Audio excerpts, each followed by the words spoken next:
What do you think Heroic ability that makes us so that my character is really good at talking to people and talking So I figured out how to run my big massive combat.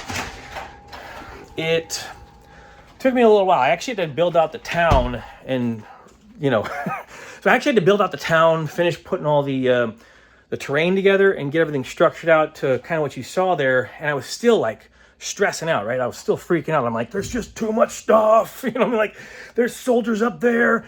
There's, people, there's NPCs all over the place. Like there's too much stuff. There's the dragon, the titan, the big bad boss. And I'm just going like, I don't know what to do with. Okay, and I'm just like, wait. Okay, hold on. The fog, right? The fog. I don't have to run all this stuff. I just need to know what my players are hearing, right? And then I started to calm down because I'm like, okay, what are they hearing if they listen to the blacksmith? Well, I know what the NPCs are doing there.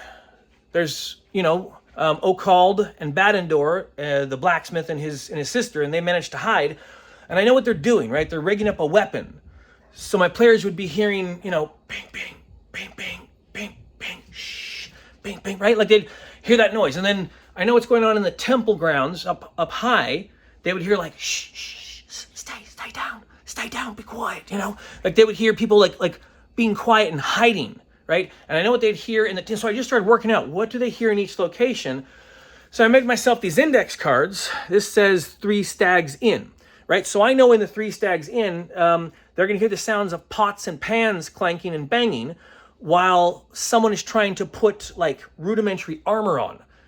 So they're like just a patron of the tavern that my players friended, and now that they have actually, because they were hiding, now that they've seen my players come into the town, they're feeling very courageous. They're like, hey, the heroes are here, right? And this is kind of an evil character that my players have worked really hard to like transform into a good person. Like they spent time and energy teaching him how to sing, and first they shamed him because he was like the town bully, but now this reformed town bully, he's trying to put together piecemeal armor, with pots and pans and barrels and stuff, because he wants to get in there and like help his friends.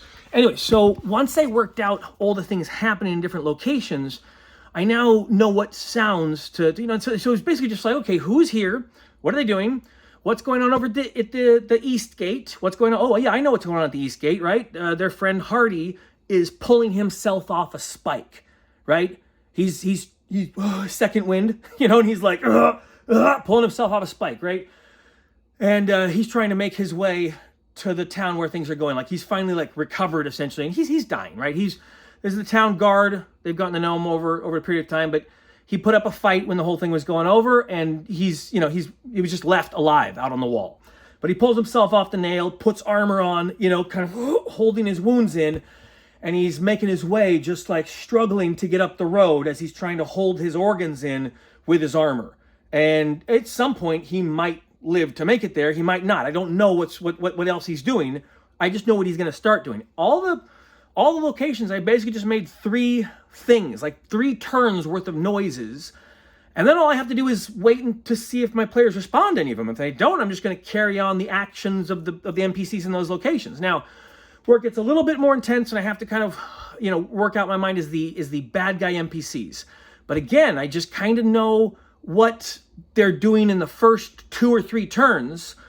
The dragon's a little more difficult because it's kind of right in front of my players, and so I only have like 1 turn because I don't know if it's getting hit, if they're trying to bargain with it. Like I don't know what they're doing on turn 1. But everyone else, like that's further away, they don't really know what's going on in the center of the town, so they're just going to do what they're doing, and that makes it a little easier to start things off. Once everything gets running, I can already feel my heart like. Once everything gets running, yeah, hang on. You know what I mean? There's like that party where it's like, they asked me a question about how ice walls work, and it's like, Anyways, I got to get back in there and start running this. But the thing that helped me calm down from this massive combat was just kind of working out the first 3 turns of what people are doing, regardless of what the heroes do. Right? And if at some point the heroes within turn 1 go to the Temple Mount, well then now they're going to be doing new stuff or not, right? I'm just going to treat them like real people.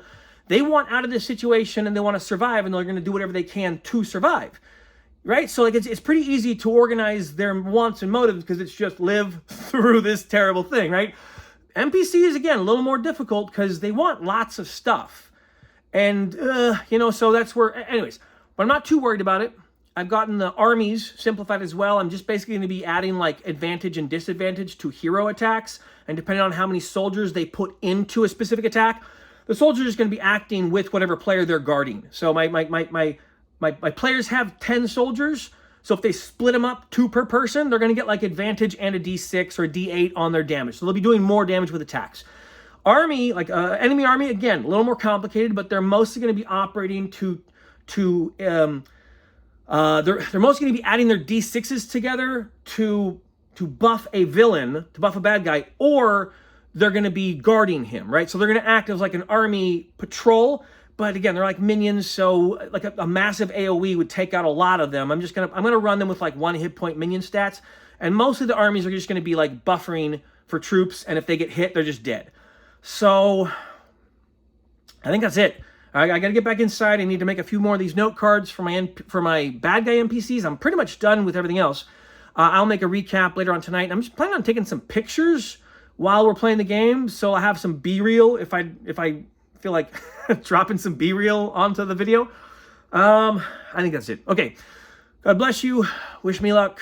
It's gonna go fine. It's gonna go fine, right? God bless you. Have a good night.